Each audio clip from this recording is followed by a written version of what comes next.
Hi guys, welcome back to my channel. My name is Madison.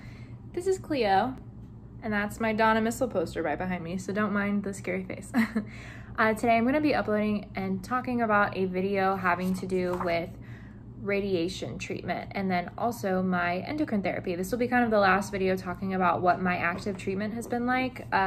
For me, what I went through and what I'm still going through, my side effects, my experience, etc. I can try to upload maybe a more comprehensive video about one or the other if I need to, but today I'm just going to focus on my experience because that's really all I know and I'm kind of at capacity, so I think it'll be just easier and quicker to talk about exactly what I experienced. So starting off with radiation, I had 22 rounds of radiation. I went every day, Monday through Friday, for 4 weeks and a couple of days. I went and had a simulation appointment. That's the very first appointment that you have, where they make a mold for your body, where when you're laying on the table, you're going to go into the exact same position every time. I was laying on the table like this with my arm above my head and my other arm down by my side. So they kind of molded it to hold my head and my neck and my torso in the exact same position every single time. So that way they could make sure they were hitting me in the same spots with the lasers or whatever they are every single time. They also made markings on me with medical Sharpie, but really it was, I think, just normal Sharpie. Some places do tattoos. I didn't have that option. They just did Sharpie, and then they covered it with this tape that I was supposed to, as best as I could, keep on my body. So showering was kind of difficult. I had to face away from the stream, like let the water just wash over my chest.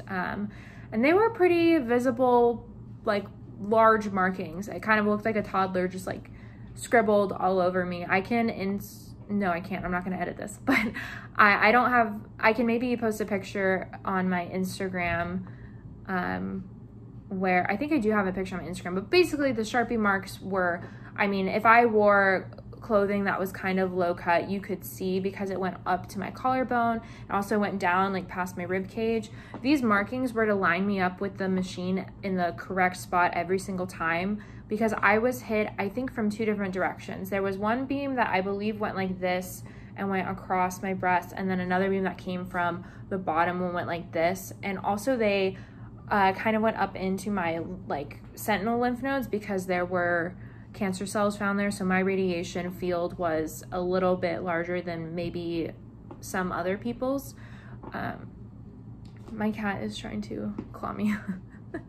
Anyway, the side effects that I experienced for radiation were mainly fatigue and then skin changes. So the fatigue for a lot of people starts, or it comes at the end of treatment. Mine was really bad in the beginning and not so bad by the end. I had to make sure I drank a lot of water. That's something that your care team will tell you, is if you're going through radiation, please stay hydrated and eat a lot of protein. It'll, 1, help you heal faster, and 2, you will feel really tired and really low energy and overall really bad if you're not really hydrated. I went through radiation without having undergone chemo first, so keep in mind that my energy levels were higher than probably most people who go into radiation who have already been through chemo. So it wasn't unbearable, but it definitely was not pleasant, the fatigue that I was feeling, especially in the beginning, before I understood just how important drinking water was. Also, walking every day really helped me with that. I also had skin changes. So mostly my skin got, red, darker. I still have a little bit of a tan line right here where, the field stopped. You can kind of see a slight discoloration. Okay, Cleo, I'm gonna need you to chill. And I also lost hair on my breast and then up into my underarm a little bit where the radiation field was. I lost hair. I had just kind of what looked and felt like a sunburn, but also it was really painful if it rubbed up against clothing. So they gave me these large sheets of bandages, but they're not bandages because they don't really stick to you. They're just kind of there to protect, and you wear them with a bra or a tank top, and it holds it in place to make sure that your skin and other things are not rubbing and creating friction and making your skin worse. your doctor will prescribe usually everything that you might need as far as maintaining skin changes and such. Hi. Hello. Uh-huh. Oh, hi. Okay. Hi. And a lot of times they provide Aquaphor, things like that. I use something called Goodwin Skin Soother or Skin Soothing Cream. You can find it on Etsy. It's an Austin-based company. Their product saved my skin. This video is not sponsored or anything like that. They seriously, their product really worked well for me. Obviously, check with your doctor and make sure that the ingredient list is good for you, right for you, that your doctor's on board with you using it, but that was what worked for me. Calendula cream is something that a lot of women use and find really helpful. Didn't work for me. I don't know if it was the brand that I had, but it seemed to dry my skin out more. Aquaphor is a very basic, minimal solution that most women seem to tolerate just fine. The only thing is it can be really greasy. The Goodwin's is also kind of greasy, but in a way that I felt like was moisturizing, and I could really see the benefits of using it, so I didn't mind, you know, putting it on and then putting my the spongy pad that my radiation oncologist provided for me to protect my skin from my clothes. I think that that combination is what worked best for me. I still use Goodwin's. I just ordered a second container of it for after, because I still feel like my skin is dry, and you're supposed to continue taking care of your skin and moisturizing it even after radiation. And I'm about 2 or 3 months out now, and yeah, I still use it, and it'll last you a long time. A little bit goes a long way.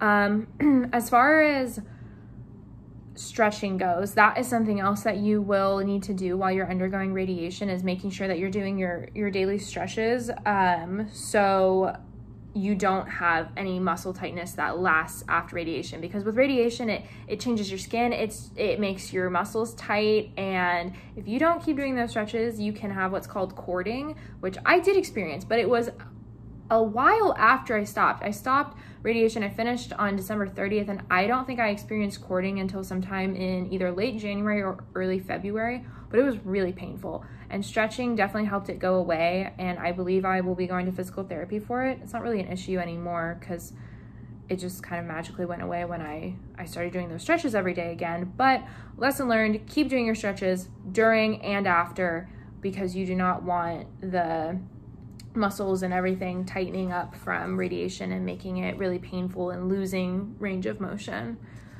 I have a follow-up mammogram in July. So I finished in December. So in July, I'll go back and meet with my radiation doctor and just make sure everything looks good on the mammogram. But other than that, once I was done with radiation, I got to, you know, wash off all the markings. My skin healed pretty quickly afterwards. I think that's kind of all I experienced. If you have any specific questions about radiation, leave them below, but I'll go ahead and move into my endocrine therapy. So right now I am doing a form of endocrine therapy that involves a monthly shot called Zoladex that suppresses my ovaries, and a daily medication. It's an aromatase inhibitor, and I specifically take exemestane. So the monthly shots, I go to my oncologist's office. You can see my cat in the background, I'm sorry. But I go to my oncologist's office and I have a injection in my abdomen. I'm gonna show you, it's covered by a Band-Aid, so I don't think there's any kind of trigger warning, but I'll just show you the site. It's right there. And I just had my second one. I don't have any side effects yet, knock on wood, knock on wood. But a lot of the side effects that women have are just menopause symptoms, because when you suppress your ovaries and you're taking out all the estrogen from your body, you're chemically inducing menopause. So what I could expect from the shots and the pill is things like hot flashes, mood swings. They talk about vaginal dryness. Again, I haven't experienced any of those things really yet. The aromatase inhibitor that I take every day is not specifically targeting my ovaries like the Zoladex shot is, but it is instead just, as from what I understand, blocking estrogen from being produced in my body. And the reason that I am on this kind of hormone therapy is because my tumor was estrogen receptor positive, which meant that it fed off of estrogen. Estrogen made it bigger. It's what, you know, fed the cancer cells. And so to reduce my chance of recurrence even more, I am on the most aggressive form of endocrine therapy, and I will be doing this for the next 5 years. So 1 shot a month for 5 years, plus every day for 5 years taking this aromatase inhibitor.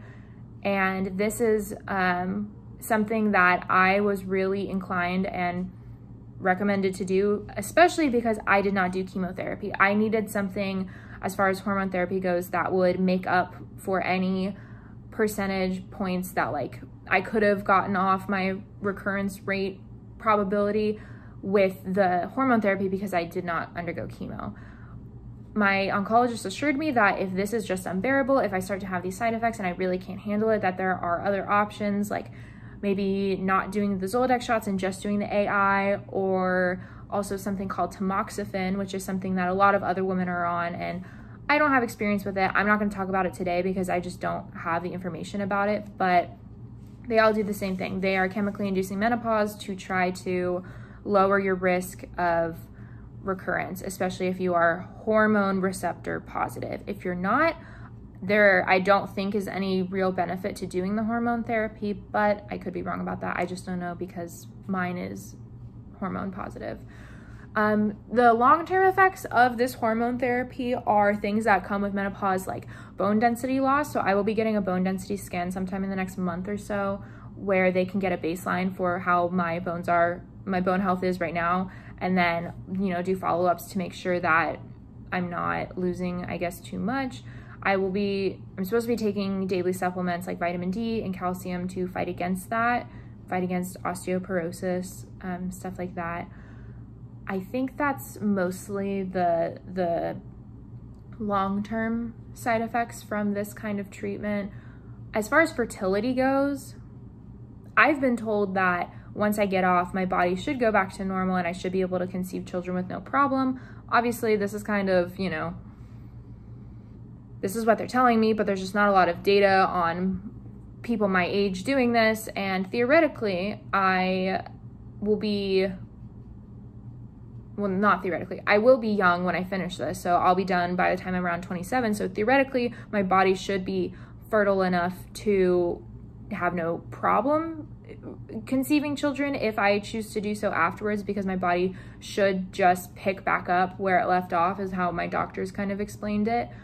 I hope. I know a lot of women, if they choose to do hormone therapy and they are of like childbearing age, like they're in their later 20s or the early 30s, and they really want to have a child, a lot of oncologists will work with them, and they can either take it for a year and then take a year off to try to conceive a child, maybe take it for 2 years, take a year off, basically, and then continue it afterward. Basically, the oncologist works with them to say, we still want you to take this, but we will give you kind of a break so that you can conceive a child and have a child and then get back on it to just give your body the best chance it has at not having a recurrence. So that is my endocrine therapy, and so far so good, no complaints. It has been fine. I will let you know if I start to experience side effects and what those are. But other than that, those are the last 2 parts of my treatment plan. Now it's just hormone therapy for 5 years and follow-up mammograms. I will be doing alternating mammograms and MRIs every 6 months for I don't know how long, and they're just gonna watch me for any kind of recurrence. Yeah, I hope that answered any questions. I kind of breezed through it, and I'm just gonna upload this whole video straight up to YouTube. I am more than happy to expand upon anything that you have specific questions over, or make more in-depth videos on each one. But other than that, I got nothing else. So go ahead and leave a comment. I would really appreciate it if you could subscribe. I'm almost to 400 subscribers, and I don't know how that happened. And I am so excited to have an audience that is so kind and caring and compassionate and cares about me and my journey, and also is gaining something from this information. I've seen a lot of survivors and people going through active treatment commenting and talking to me on Instagram and stuff like that, and it makes me so happy that I have an audience where I can put this information out there and help spread awareness that cancer can really happen to anyone at any time. And just because someone doesn't look sick, or because they look young and like this kind of thing can't happen to them, doesn't mean they're not going through some kind of medical situation that is really difficult. So if you could go ahead and subscribe, like, comment, share with friends, that would really help me continue to get the word out about young adult cancer survivors. Thank you so much for everyone who has subscribed already. I look forward to seeing you in my next video, and yeah, thank you. Bye guys.